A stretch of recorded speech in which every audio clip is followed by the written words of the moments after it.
Hi, I'm Heather Moll, and I'm with the Arizona Geographic Alliance, and I'm here to show you a lesson today for 8th grade. It's on Where Are They Safe? Understanding Presidential Succession. This lesson, it takes about 3 class periods, and it has a wide range and very intense topics, but it should be a blast for the students. So the overview of this lesson is we know that many organizations in our world have a distinctive chain of command. You have the CEO, the vice presidents, the presidents, all these different people below them, and then you get down to the bottom people. Same happens in schools. You have your students, your teachers, your admin, your superintendents. So we look at this aspect and get the kids kind of understanding what's happening. So we know that this chain of command is needed to keep things running in all sorts of planned and unplanned situations.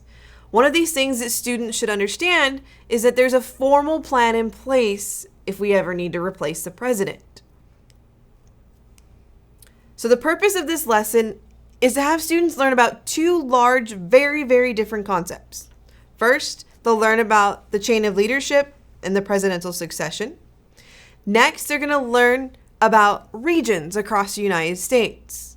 And then they're going to tie them together by learning about different regions and how we can make the president survive if things bad were going to happen. And it turns into kind of a little fun game. So here's the materials that you need. Initially, you need who do you think should be in line for presidential succession. It's a worksheet and answer key. And it's a simple chart that they're going to fill out. Looks like this. This first part of the chart is going to be for them to kind of guess on. What do you think should be in the line? We know the president's first, but who should be in charge after him?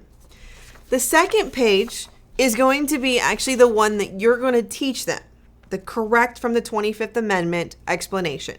And I've included the key with that as well, so you don't have to be an expert. So that's the initial material you need. Then you need the regional disaster cards. These are these little bitty cards right here. And these cards are basically for different disasters that happen in a region.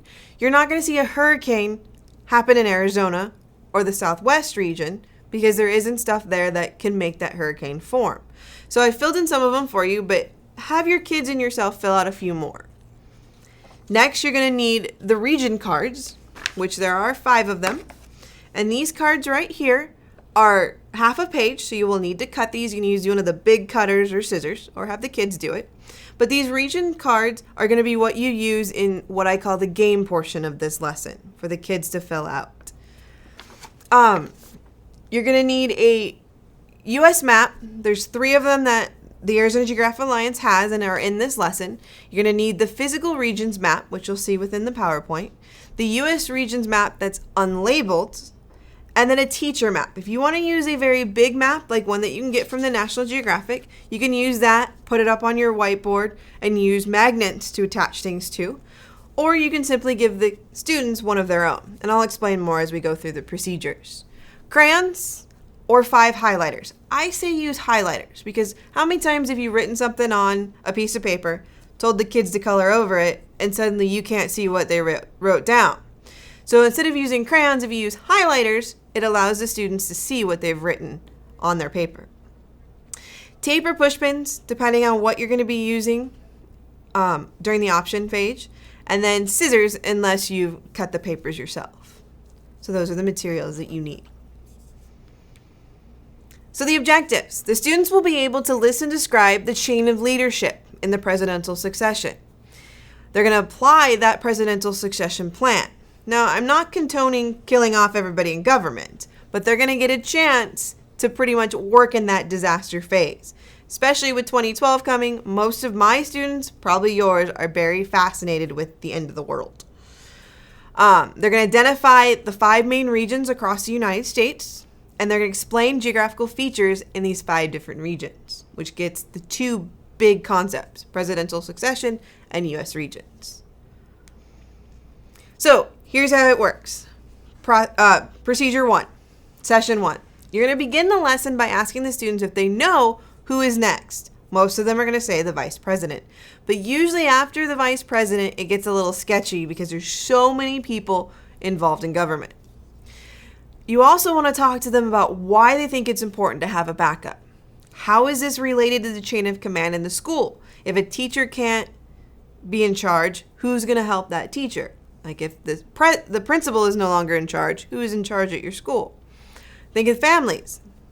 If there's certain people that are in charge in families, if they're not able to do something or make a decision, who is the next person that makes the decision? So you want to have an open discussion with the students. Next, you're going to pass out that form I showed you. Paper that looks like this. And you want them to write down their opinions. Give them about 10 to 15 minutes to make their choices.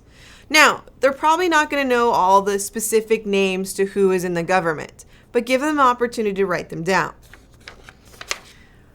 Once all students are done, you're going to have them compare their lists with their neighbors, but don't allow them to make changes. A lot of them will be like, oh, that's a good idea, I'll write it down. Don't let them do that, because you want them to see that there was nothing wrong if they didn't get that answer correct to begin with.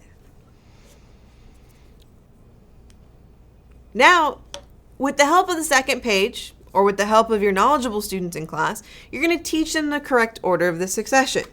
Which, trust me, we all sometimes have to look up because there's 18 of them on this list. So you're going to name the current people as well.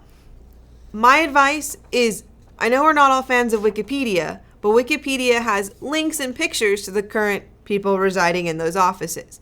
I've pulled it up on my computer and shown them who those leaders are.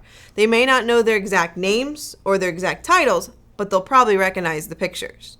So if we look at this list, we know that the Vice President is next, followed by the Speaker of the House, President pro tempore of the Senate, Secretary of State, Treasury, Defense, the Attorney General is 7th, Secretary of the Interior, then Agriculture, Commerce, Labor, Health and Human Services, Housing and Urban Development, Transportation, Energy, Education, Veteran Affairs, and Homeland Security, which used to be our governor. So if we look, we have all this information. Depending on the year, you may need to change the names that are on the key, but this allows you to show the student who really is in line for the presidency. Once you've done that, you give them a chance to fill out the question on the bottom. The question asks them, is your list similar to the governmental list? Were you correct or were you not? So give them time to answer that question and then collect them as an assessment. Day 2 is talking about the region. So the first day was simply about the presidential succession. The next day is going to be about the regions. So you can start the class by telling the kids they're going to learn science today. It may scare them, but you can do it. So you're going to start this session by asking if they know what region we live in. A lot of them are going to say South, Southwest, Arizona. They're going to try different things. You want to discuss what is a region. What are the regions of the U.S.? And how are these regions different from each other? Maybe climate, land, resources. You're going to pass out the unlabeled U.S. regions map. It has boundaries on it, but they're not colored in. They're not labeled. And you're going to discuss what national disasters or elements have they experienced while they've been in these regions. Some of them may have been to California and experienced an earthquake. Some may have been to Florida and experienced a hurricane. Some may have been in the Midwest and experienced tornadoes. Depends on where they've been. Some of them can say they've been in Arizona and they experienced the heat. So you want them to mark on their map the different locations they have visited or they've lived so that you know where they may have experienced one of these national disasters. So you can assign different symbols if you want. For example, a blizzard, you can do little stars for snow, or you can show them the hurricane symbol that looks like a little spider, but it's up to you. You can just have them write them if you'd like. So you want them to label their maps for personal experience. Step 9 can either be done during day 2 or it can be done at the beginning of session 3. It is completely up to you. But those cards that I showed you at the beginning, the little ones, you can fill them out, have your class fill them out, or maybe have a TA or another assistant fill them out. But you're going to have them complete these disaster cards. They can create disasters. They can be funny about it. Maybe there's a zombie attack in the Midwest. It's up to you. Let them be creative. They'll learn and take ownership of it a little bit more. You're going to save these cards for the 3rd day. So it's up to you if you want to do them when you're talking about the national disasters or if you want to do it on the third day. So step 10 is you're going to create a legend on their map using different colors. Maybe you want to make the Southwest red, you want to make other areas green or blue, but you're going to, as a group, decide what colors each are. Then you're going to give them time to color in those regions, to find out what regions those actually are, so that their map becomes a tool for them to see, hey, the Midwest is actually here, the Southwest is here, and so forth. While students are coloring their regions, which should end up looking like the map you see on the PowerPoint, but it can be in different color scheme, that's fine. You're going to walk around the room and ask each student or each group to explain one or two differences between the 5 regions. So ask them, hey, what happens in the blue region? What have you experienced? And this can be their assessment. Or if you'd prefer, you can collect their maps for a full grading. Now the fun day, session 3. At the start of class, take about 5 minutes to review the last 2 days. You want to remind them that not only did you talk about regions, you talked about the presidential succession, that there are people in line to take over when certain people can't. Pass back papers if you've graded the who you think should be in line for the presidential succession so they have their list with them. That'll help. And then notice the star number 13. If you didn't complete the national disaster cards, do that now. If not, if you've already completed them, pull them out now and cut them up to use. Kind of become bingo chips, if you will. So now, here's the game part of it. You have these cards, which I said you had 5 of them. And as you can see, they've already been cut on the PowerPoint. But what you're going to do is you're going to have the students sit down in a small group or in pairs and decide who are we going to put where. What happens if there's a huge tsunami that hits Washington, D.C., knocks out the White House, and all 18 of those people can't take over our government? Make them think about ideas like that. Why is it that the president and the vice president are never on the same plane? So they get the opportunity to stash, if you will, people all over the United States for pending destruction. They love destruction. So you're going to pass out the region cards. You're going to have them fill out these region cards. And these regions cards are fairly easy. You just tell me who and why you want to put them there. So if you want to put the president in California, tell me why. And then you want to tell me what would happen in this region. Why is it so important that the West region has these people in it? So give them time to work as a group to fill those out, to make their decisions, to argue for their ideas. So they're going to be given time to take their presidential succession list, as I said, and break it up.